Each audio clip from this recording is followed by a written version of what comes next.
नमस्कार मैत्रिणींनो, शुभ दुपार. तर आता दुपारचे जवळजवळ 4 वाजून गेलेले आहे आणि आता मी व्हिडिओ स्टार्ट केलेला आहे. तर मंडळीनं बघा, आता प्रत्येकाचेच गावचं गाव पण जपणारा सण म्हणजे यात्रा उत्सव सगळ्या गावांमध्ये धुमधडाक्यामध्ये साजरा होतोय. तर तसंच आमच्याही गावची यात्रा अगदी उद्या परवा 2 दिवस आहे आणि त्यानिमित्ताने आता घरातली आवरासावर चालू आहे आणि शेतातही कामाची धावपळ आहे. पण असू द्या, आता काम तर काही केलंच पाहिजे मंडळीनं. आणि आमच्या गावातली यात्रा म्हणजे मुक्ताई देवीची यात्रा असती आणि ती यात्रा म्हणजे बरंच लांब आहे ते मंदिर, कारण गावापासून तर अगदी शिवेवरती आहे आमचं बोटा गाव. आणि बोटा गावानंतर घारगावची जी शिव चालू होती त्या शिवेवरती मंदिर आहे 2-4 किलोमीटर. तर तिकडे आता आम्ही उद्या परवा यात्रेला जाणार आहे. तर बैलगाडा शर्यत देखील भरती मंडळींनं. तर आता सगळीकडेच विशेषतः हे बैलगाडा शर्यत जिथं घाट तयार केलेले ज्या गावागावांना तिथं भरती. आणि तसंच आमच्याही गावामध्ये आता ही यात्रा बैलगाडा शर्यतीची पण होणार आहे. तर चला, आमचं म्हणजे बोटा गाव आणि बोटा गावातून अगदी लगतच आमची बागायतवाडी वस्ती आहे. तर आमच्या बागायतवाडी वस्तीवरील आमचं भैरवनाथ मित्रमंडळ, गणेश मित्रमंडळ आहे. तर ह्या वस्तीवरील आमच्या बघा लेकरांनी मस्तपैकी आता घाटाचा राजा, ह्यासाठी जो काही घाटाचा राजा बैलजोडी येणार आहे त्यांसाठी मस्तपैकी गिफ्ट आणलेले, अशा मोठ्या मोठ्या ट्रॉफी आणल्या. तर त्या ट्रॉफी आपल्या घरामध्ये आहे, मी ते दाखवणार आहे. तर चला, आता मलाही काही ह्या बैलगाडा शर्यतीतलं जास्त माहीत नाही. घाटाचा राजा म्हटलं, आता एवढ्यामध्ये घाटाचा राजा कोण बनणार आहे?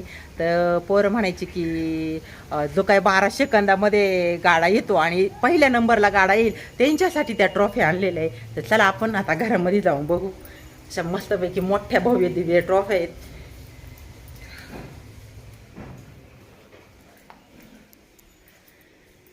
तर बघा, इकडे ठेवलेल्या आहेत ह्या ट्रॉफ्या.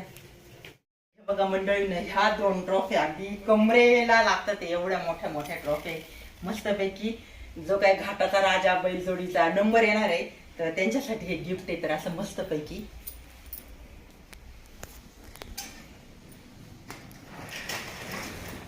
तर हे बघा, इथे नाव वगैरे लिहिलेले, श्री मुक्ताई यात्रा उत्सव बोटा भव्य बैलगाडा शर्यत.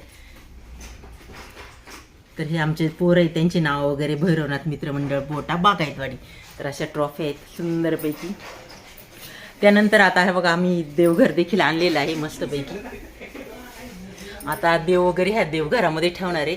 तर शुभचिन्ह असतात ना, ओम काढलेलं आहे, परत शुभ लाभ जे काही शुभ चिन्ह असतात हेच ह्या देवाऱ्यावरती आहेत. आणि आपल्या श्री गणेशाची देखील मूर्त आहे. तर चला, आता ह्या देवाऱ्यामध्ये आपले देव वगैरे ठेवणार आहे. त्या आधी आम्ही देवघर होतं पण असं देवारा नव्हता त्या देवघरामध्ये. तर आता हा देवारा छानपैकी आता आम्ही ठेवणार आहे. तर यात्रेची मंडळी न घाई आणि आपल्या घराजवळ बघा कांदे काढायचं चाललेलं आहे.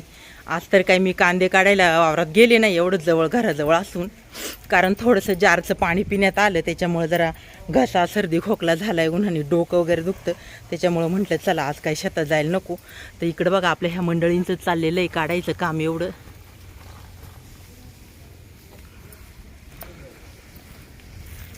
आता यात्रेच्या वेळेस देखील कांदे चालू असणार आहे आता उद्या परवा, कारण कांदे आपले झाले नाही. खाली एक वावर आहे तेही राहिले अजून.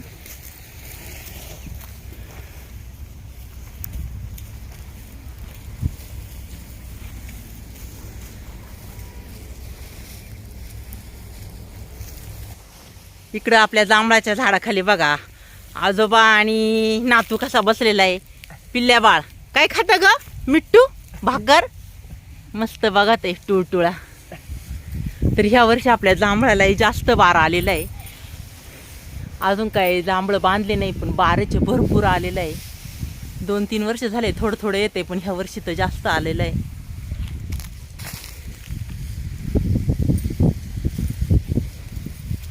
आजीबाई, यात्रा झाली का तुमच्या गावची? कधी आहे मग? माहित नाही का? इकडे दिदीला माहित असेल ना ग. झाली का तुमच्या गावची यात्रा? अगं वरती तोंड करून बोल ना जरा. कधी आहे मग? 11 ना?